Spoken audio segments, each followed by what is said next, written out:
प्रभु यीशु मसीह के महान और उत्तम नाम में आप सभी को आशीष मिले। आज का जो मेरा टॉपिक है, हु ड्राइव्स आवर लाइफ, हमारे जीवन को कौन चला रहा है। समस्या, वर्क प्रेशर, दर्द, भय, अविवेक, विश्वास, भावना, अपराध, खेद, पछतावा, अपमान, आपका पास्ट आपके फ्यूचर को कंट्रोल कर रहा है। हम अपने आप को दंड दे रहे हैं। क्या हम अपने पास्ट के कैदी हैं?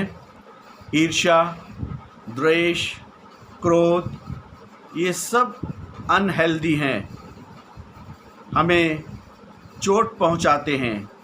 जो लोगों ने हमारे विरुद्ध पाप किया है वो भूल गए हैं, परंतु हम उसको याद करके घुलते रहते हैं। क्या भय में जीवन व्यतीत कर रहे हैं? भय एक प्रकार की जेल है।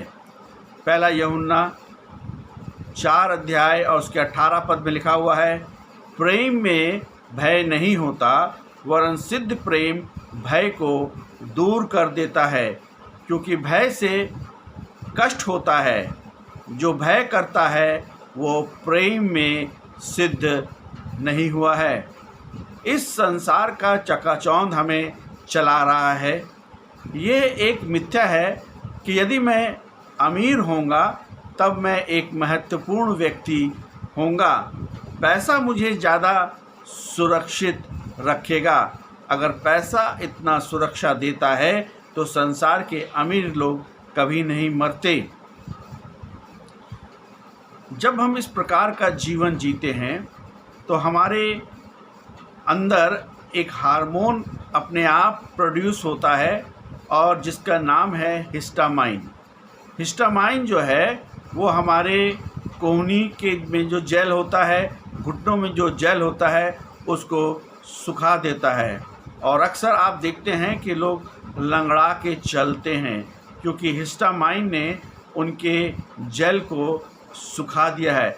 यदि हमारा जीवन अच्छा होगा, यदि हमारी सोच विचार हमारे प्रभु यीशु मसीह के साथ होगी, तो बाइबल में तो हमारे शरीर में एक और हार्मोन प्रोड्यूस होता है जिसका नाम है सेरोटोनिन। सेरोटोनिन जो है हमारे कोहनी और हमारे जो घुटने के जो जेल है उसको बरकरार रखता है। यदि आप उद्देश्यपूर्ण जीवन नहीं जी रहे हैं तो हमारा जीवन बेकार है। यदि आप उद्देश्यपूर्ण जीवन जीते हैं तो वह आपके जीवन में अर्थपूर्ण होगा। बहुत से लोग आज संसार में एस्ट्रोलॉजी पे विश्वास कर रहे हैं, हॉरोस्कोप पे विश्वास कर रहे हैं, परंपरा पे विश्वास कर रहे हैं, जादू टोने पे विश्वास कर रहे हैं, पत्थर पहनने पे विश्वास करते हैं, हाथ दिखाना उस पे विश्वास करते हैं। हमारे हाथ में हमारा फ्यूचर नहीं है। हमारा फ्यूचर हमारे प्रभु यीशु मसीह के हाथ में है। और जब हम इस प्रकार का जीवन जीते हैं तो वो हमें हमारे प्रभु यीशु मसीह से हमें दूर ले जाता है और जो है हमारे जो फ्यूचर है उसको ख़राब करता है। यदि हमने हॉरोस्कोप देखते हैं, यदि हमने कभी हाथ दिखाया है, यदि हम एस्ट्रोलॉजी की तरफ गए हैं, यदि हम जादू टोने की तरफ गए हैं, तो आज ही क्षमा मांग लें और प्रभु से कहें, प्रभु यीशु मसीह आप हमारी सहायता करें ताकि हम इन कार्यों से अपने आप को दूर कर सकें और फिर उसमें लिप्त नहीं हों। यीशु मसीह के बिना जीवन उद्देश्यपूर्ण नहीं है, बेकार है, कोई आशा नहीं। आशा उद्देश्य को लेकर आता है।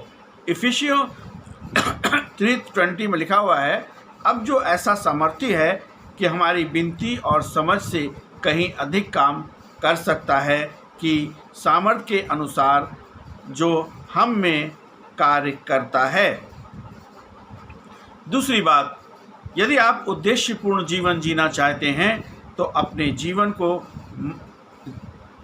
मसीह यीशु में फोकस करें। मनुष्य का नेचर है कि छोटी छोटी बातों में घबरा जाता है, तंग हो जाता है। यदि आप उद्देश्यपूर्ण जीवन नहीं जी रहे हैं तो आप अपना मार्ग हर रोज़ या प्रतिदिन बदलते रहते हैं।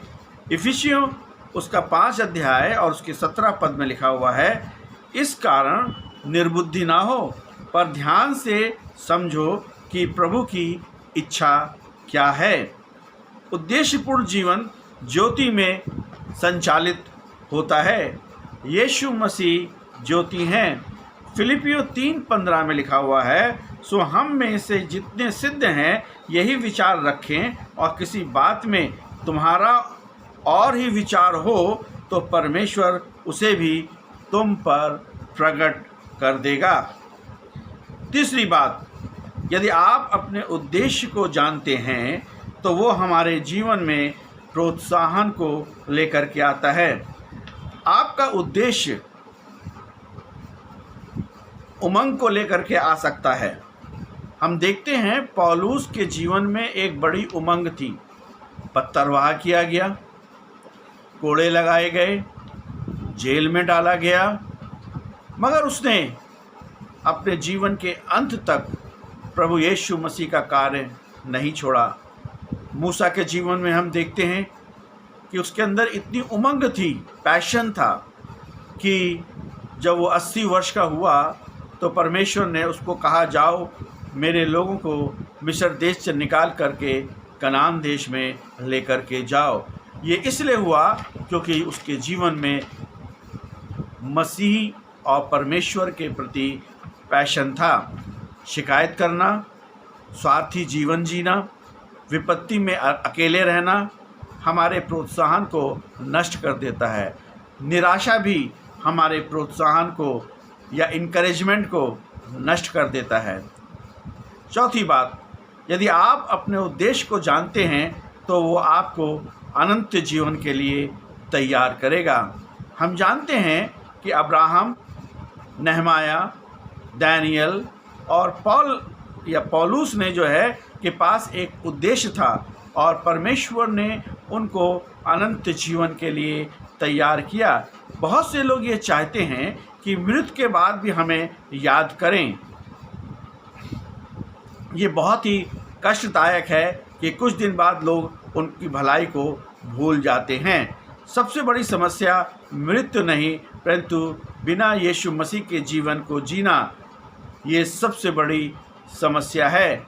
हम बिना यीशु मसीह के उद्देश्यपूर्ण जीवन नहीं जी सकते हैं।